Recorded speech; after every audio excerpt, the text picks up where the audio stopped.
Hello guys, welcome to my channel. ये हमारे पास है 29 part for HTML and CSS series और इसमें हम पढ़ेंगे इनपुट एलिमेंट। फॉर्म में जो हमारे पास इनपुट एलिमेंट है उन सबको हम एक एक करके पढ़ेंगे। इससे पहले हमने ये फॉर्म को समझा था कि हम फॉर्म को कैसे यूज़ कर सकते हैं। फिर उसके बाद हमने ये एट्रीब्यूट फॉर्म के कैसे यूज़ कर सकते हैं और अब हम पढ़ेंगे कि फॉर्म के अंदर हम क्या क्या एलिमेंट यूज़ कर सकते हैं। तो इसके लिए फाइल क्रिएट कर लेते हैं, form element dot HTML। Spelling मैं तो नहीं करता, यहाँ पे आपने सही देना है, बस मैं तो आपको सिर्फ समझाने के लिए बना रहा हूँ। यहाँ पे एक डॉक्यूमेंट क्रिएट करते हैं। तो हमारे पास बहुत से डिफरेंट इनपुट एलिमेंट है। सबसे पहले तो हमारे पास है इनपुट। ये हमारे पास एक इनपुट एलिमेंट है। आप इसको हमने समझा था कि आप या टेक्स्ट यूज़ करो या रेडियो कोई भी यूज़ कर सकते हो, तो ये आपके पास आ जाएगा। और रेडियो में आप लेबल भी हमारे पास एक एलिमेंट है, सही है। इसको ये लेबल जो है मैं इस इनपुट के लिए बना रहा हूँ, मतलब यहाँ पे मुझे यूज़ करना है मेल। ये तब तक कनेक्ट इसके साथ कनेक्ट नहीं होगा जब तक हम यहाँ पे आईडी मेल ना दे दे, सही है। अब ये एक दूसरे के साथ कनेक्टेड है। देखो, सॉरी, फॉर मेल। अब अगर मैं इस पर क्लिक करूँगा तो ये सेलेक्ट हो जाएगा और इस पर भी क्लिक करूँगा तो ये सेलेक्ट हो जाएगा। अब अगर आपने इसकी तरह और बनाना है, देखो मैं फीमेल के लिए बना,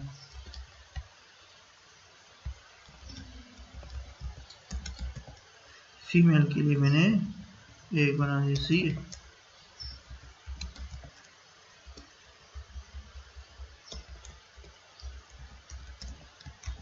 ये आप हमेशा वहाँ पर यूज़ करते हो कि एक इसमें से आपने एक सेलेक्ट करना होता है, सही है। लेकिन यहाँ पे ऐसा है कि हम दोनों को सेलेक्ट कर सकते हैं क्योंकि ये दोनों आपस में कनेक्टेड नहीं है। लेकिन अगर आपने एक काम के लिए ये यूज़ करने हैं तो इसमें आपने नेम का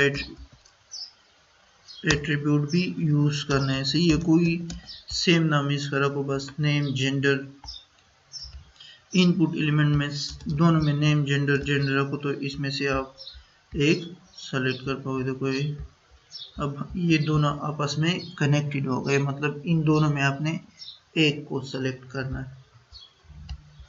और यहाँ पे और बस जितने आपकी मर्जी है जो आप यूज़ करना चाहते हो तो आप इसी तरह कर सकते हो। और लेबल भी इसके साथ यूज़ कर सकते हो, लेकिन लेबल तब तक कनेक्ट नहीं होगा जब तक ये फॉर आईडी सेम ना हो। दोनों के फॉर और आईडी आपने सेम रखना है, सही है।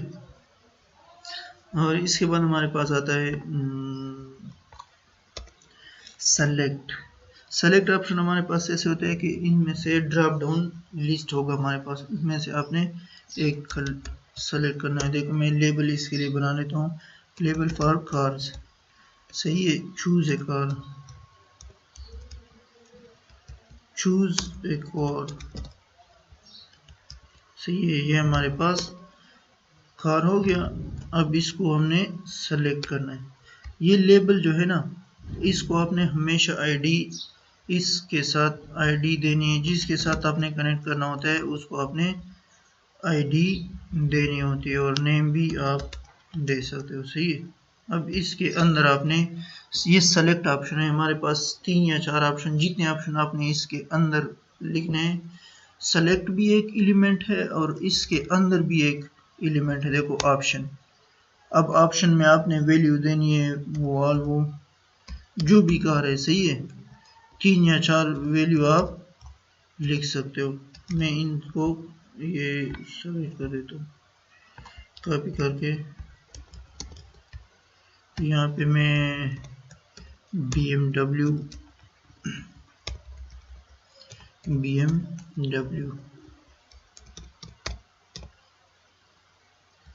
Audi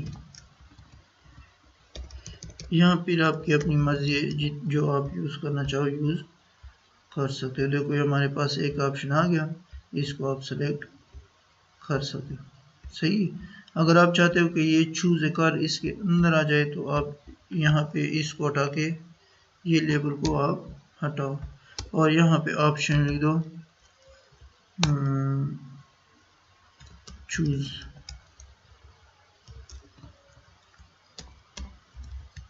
choose a car. सही है। और इसमें आप लिख भी सकते हो कि सेलेक्टेड, मतलब बाय डिफॉल्ट हमारे पास ये सेलेक्टेड होगा। देखो चूज ए कार।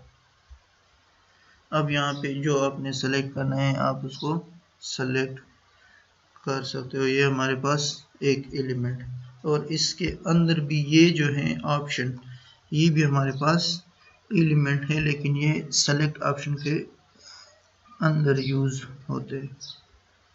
अब अगर आप चाहते हो कि ये तीनों, देखो मैं इन तीनों को कॉपी करता हूँ, यहाँ पे लिख देता हूँ।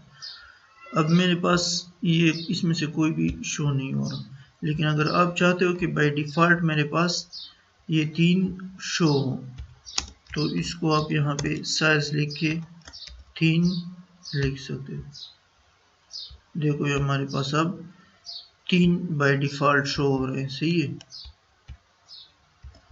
हमारे पास ये 3 बाय डिफ़ॉल्ट शो हो रहे हैं। तो इसी तरह आप साइज भी यूज़ कर सकते हो। 3 या 2 जितने आपने शो करने हैं इसको आप यहाँ पे शो कर सकते हो। साइज 3 या 2 4। तो इसी तरह आप ये साइज की भी प्रॉपर्टी यूज़ कर सकते हो। अब अगर बात यह आती है कि अगर मुझे इनमें से 2 या 3 पसंद हो, तो उसके लिए मुझे क्या करना होगा? तो उसके लिए आपने यहाँ पे सिर्फ लिखना है मल्टीपल। सही है। इसमें से आप फिर मल्टीपल सेलेक्ट कर सकते हो, लेकिन मैं आपको दिखा देता हूँ, इसको रिमूव कर देता हूँ।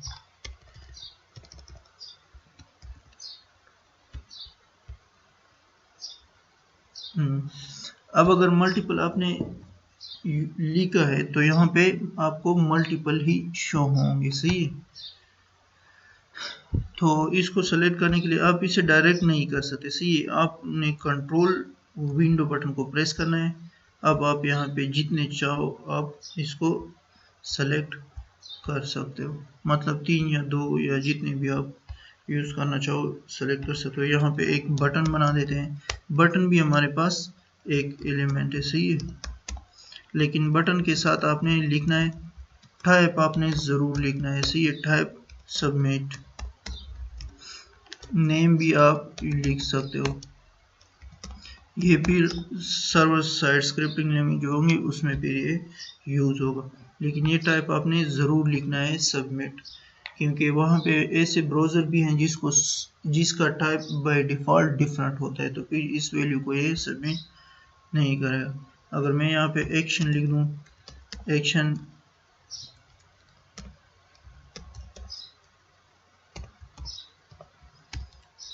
PHP इंडेक्स, कोई भी PHP का फिर वो होगा फाइल होगा जो आपने इसके लिए सेलेक्ट किया होगा। अब अगर मैं इसमें कंट्रोल, बस सिर्फ आप कंट्रोल भी यूज़ कर सकते हो। सही है। कंट्रोल इस्तेमाल करके इसको सबमिट करो। सही, ये हमारे पास नहीं हो रहा। अब अगर इसको एक मिनट, सॉरी, ये तो मैंने फॉर्म के अंदर लिखा भी नहीं है। कंट्रोल Z, इसको आपने फॉर्म के अंदर लिखना है। सही है। देखो एक्शन आ गया, फॉर्म एक्शन, इसको आप हटा दो। अब ये जितना भी सेलेक्ट और सबमिट, देखो ये सबमिट टैब सबमिट नहीं हो रहा था क्योंकि हमने इसको फॉर्म के अंदर नहीं लिखा था। अब फॉर्म के अंदर जैसे लिखेंगे, देखो इसमें से कंट्रोल प्रेस करके जितने आप चाहो सेलेक्ट कर सकते हो, फिर इसको आप इस पेज पे सबमिट करा सकते हो। देखो cars BMW and cars RD, ये 3 हमने सेलेक्ट किए थे। सही है। अब अगर मैं चाहता हूँ कि ये मेरे पास ना आए तो फॉर्म में लिखो मेथड पोस्ट। सही है, फॉर्म मेथड पोस्ट।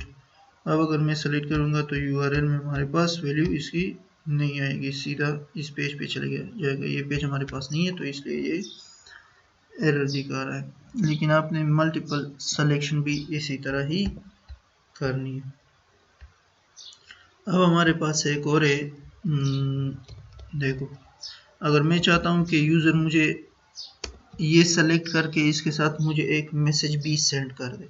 सही है, जो वो जो कहना चाहता है, तो उसके लिए आपने यूज़ करना है टेक्स्ट एरिया। आप इसको नेम भी दे सकते हो, मैसेज,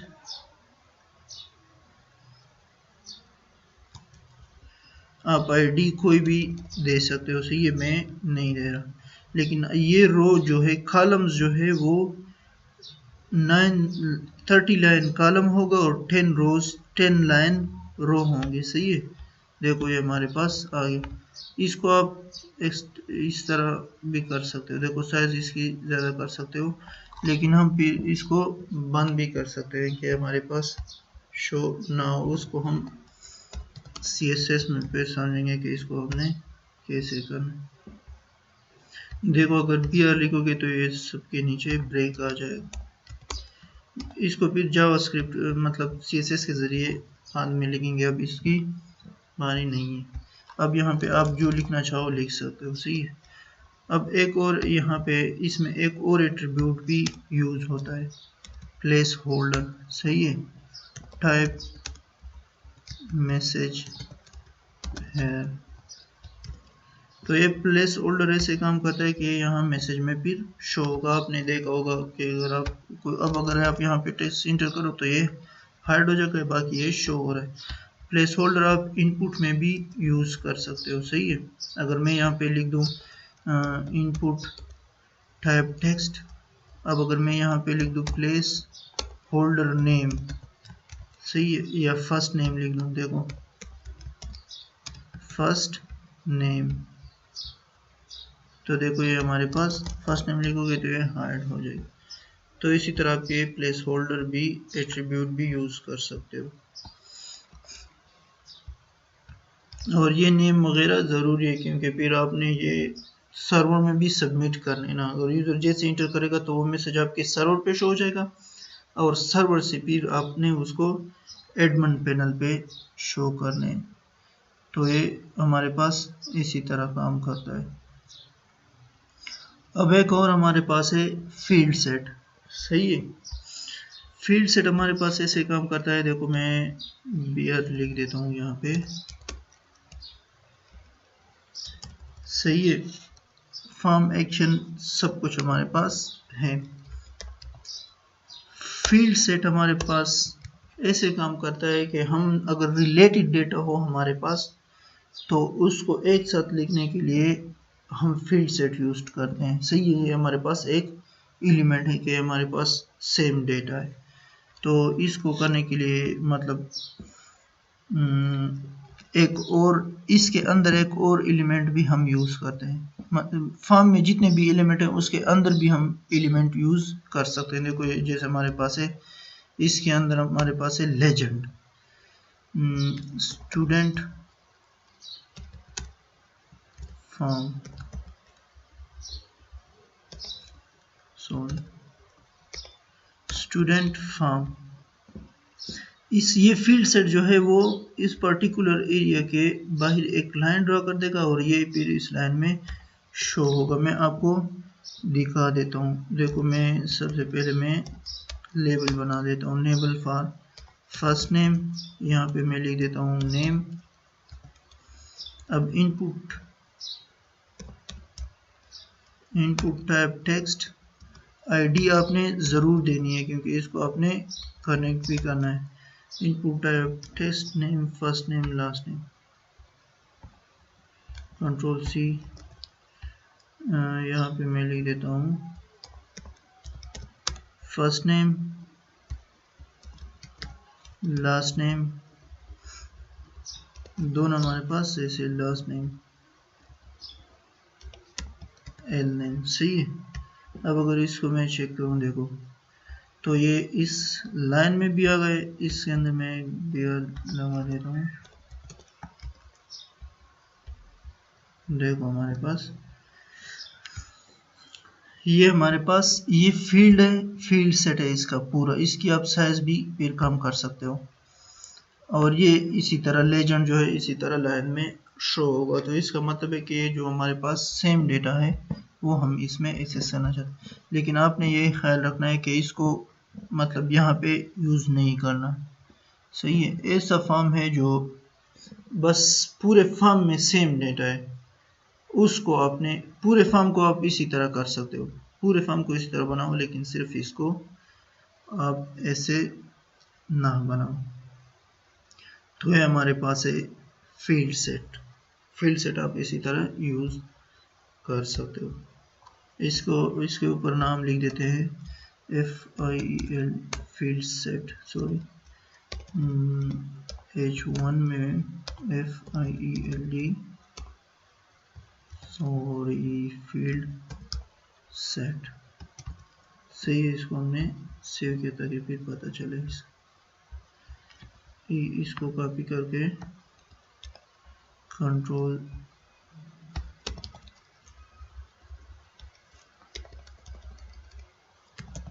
टेक्स्ट एरिया, सॉरी देखो ये टेक्स्ट एरिया है हमारे पास, और इसको फिर कंट्रोल C सेलेक्ट। इसको आपने सेलेक्ट नहीं करना क्योंकि फिर तो ये देखो ये हमारे पास अब सारे आ गए।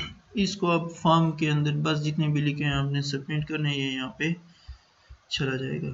इस फील्ड सेट को आपने यहाँ पे यूज़ नहीं करना। एक और हमारे पास है डेटा लिस्ट। डेटा लिस्ट ऐसे काम करता है कि अगर हम यूज़र को कह देते हैं कि बस बाय डिफ़ॉल्ट सेलेक्ट होते हैं 1 2 3 ऑप्शन, मैं सबसे पहले H1 लिख देता हूँ डेटा लिस्ट, सही है। ये हमारे पास शो होगा डेटा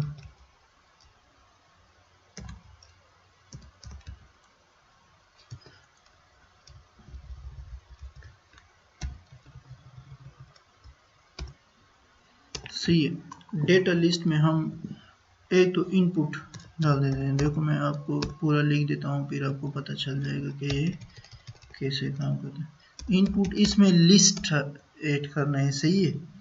ब्राउज़र मतलब जो भी आपने इस जिसके लिए आपने करना है उसी के लिए इसी के मुताबिक आपने इसको सेलेक्ट करना है, सही है। अब मैं चाहता हूँ कि अगर कोई भी आके देखो ये हमारे पास डेटा लिस्ट है, यहाँ पे इसका इनपुट है, लेकिन अब ये शो नहीं हो रहा। अब मैं चाहता हूँ कि नहीं, ये डेटा लिस्ट के